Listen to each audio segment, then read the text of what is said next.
A Molotov cocktail arrest, medical marijuana debated, and the fiscal cliff, all on this episode of Barnstable Today. It's Wednesday, January 2nd, 2013. I'm Sarah Colvin. In late December, cameras at the new Main Street restaurant Provo, Brazil caught a crime in action. A man on a moped drove up to the restaurant and threw what appeared to be a Molotov cocktail at the building. Chief of Police Paul McDonald talks about the arrest. Back on December 28th, an individual on a moped, he actually drove down Main Street, took a left on Pearl Street, stopped by the Provo, Brazil, and we could see him clearly on a videotape. He took a bottle from his backpack, had some type of liquid in it. He lit a piece of cloth that was attached to the bottle and threw it at the building, and then he took off. Fortunately for the owners of Provo, Brazil, it did not ignite. He drove a short distance down the street. He saw that it did not ignite. He turned around, came back. He picked up a brick, and then he threw a brick through the window. Nobody knew about it. Nobody discovered it that evening. The next morning, the owners came in. They discovered the damage to the property. They called us. They have kind of an elaborate security system on the building with the video system. They got excellent video of him. The individual was known to us, and actually within a couple of hours, he was seen on Main Street again. An officer doing a detail stopped him, pulled him over, and he was subsequently arrested. And he pretty much made a full confession to it. It was a rather bizarre incident, and fortunately it did not ignite because that would have caused extensive damage. McDonald says the suspect, 42-year-old Lucas Penna, is in custody. Being held without bail, and once he gets through dealing with the charges here, we've also notified ICE. They have a detainer on him, which means he will be going up to federal court in Boston to face a deportation hearing. He is a Brazil nationalist, but we have no record on him whatsoever. This is the first instance that we've dealt with him. He is in the country legally. The motive for this is still a little bit unclear, but there seems to be a little bit of jealousy involved in it. The Provo, Brazil is owned by several different individuals. Most of them are Brazilians. They are all in the country here legally. They're all hard workers, and he seems to be a little jealous of their success. So. Police continue to investigate. Meanwhile, on Beacon Hill, the discussion about medical marijuana continues. State Representative Randy Hunt, 2nd Barnstable, comments on the new law, which is now in effect. Actually, a citizen's petition was passed on November the 6th by about a 2-to-1 margin. So, yes, it comes into play starting on January 1st. However, the Department of Public Health has 120 days, so by May 1st, they're required to issue regulations. Those regulations will include who can, where, what circumstances, how much will it cost for people to put together organizations that will run dispensaries around the state, up to 35 of those initially. So actually, I think that no town is going to be able to say you can't have one in this town. I think that would be problematic legally. However, towns are very concerned about whether or not people are going to be trying to sell this stuff without having the regulations from the DPH. I don't think they need to worry about that either. The licensing for the dispensaries is going to take place through the regulations of the DPH to be issued by May 1st. Now, what is legal as of January 1st is that anyone who has a recommendation from a doctor, not a prescription because it's still illegal on a federal basis, but anybody who has a recommendation from a doctor can actually possess up to 60 days, which is also undefined at this point, supply of medical marijuana. That also means that people can start growing their medical marijuana because there are no dispensaries, and in the citizen's petition it said that if you live more than 20 miles from a dispensary, and of course everybody would be in that boat for a while at least, you would be able to grow your own pot plants.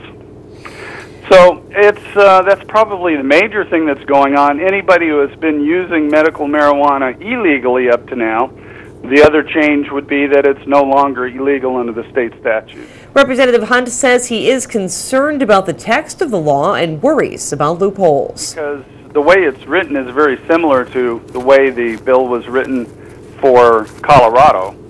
And the experience from Colorado is that 3% of the people that had medical marijuana or have, actually they made pot legal, I believe, over the election as well. But before that, 97% of the people that had medical marijuana cards actually had none of the conditions that were listed on that citizen's petition that we saw in our bill.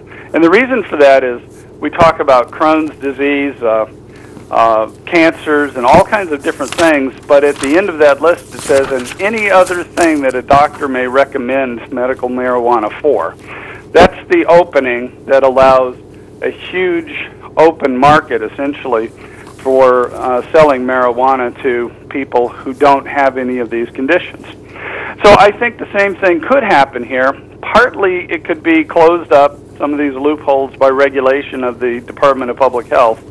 But to the extent that we can still have what people voted for, which was for patients who need this therapy, I think that we might be able to go a little bit further to tighten it up. Hunt says this opens the door for a discussion on full legalization of marijuana in Massachusetts. It's one of those things that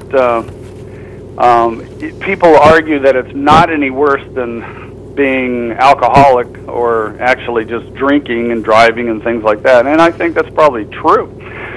So I think having the debate is fine. We should have that debate, and certainly the war on drugs, by trying to stop the supply, has not been successful over the decades that we've been doing that.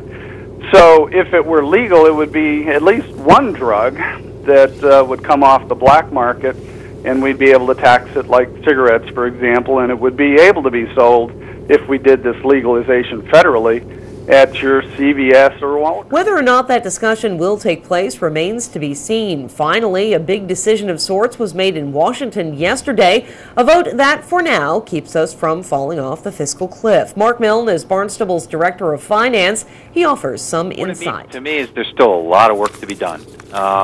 They did reach an agreement yesterday, at least on the extension of the tax breaks that were put into place about a decade ago. There was a compromise reached on that side of the deal, where the president wanted taxes to go up on individuals making $200,000 or more and married couples making $250,000 or more, but that got extended up to $400,000 and $450,000. So the impact of tax increases will be felt by people in those income levels, which will leave a majority of Americans out of these tax increases, and we're targeted really more towards the wealthier individuals. So, but that's the only thing they agreed on. So there's still a lot of work to be done. There was nothing was put into place as far as spending cuts. The federal budget is still in a lot of red ink. They've reached their borrowing capacity once again. I believe that expires today or yesterday, and the president is going to have to go back and ask for another increase in the debt ceiling for the federal government, which is going to lead to another whole round of brinksmanship probably down there in Washington, just like we saw these past couple of weeks. Right now, Milne says decisions in Washington will not have a large impact, if any, on Barnstable's fiscal 2014 budget. Milne is working with other town leaders to craft the budget for the coming fiscal year. He says he's being cautious in terms of planning for state aid. With Barnstable Today, I'm Sarah Colvin.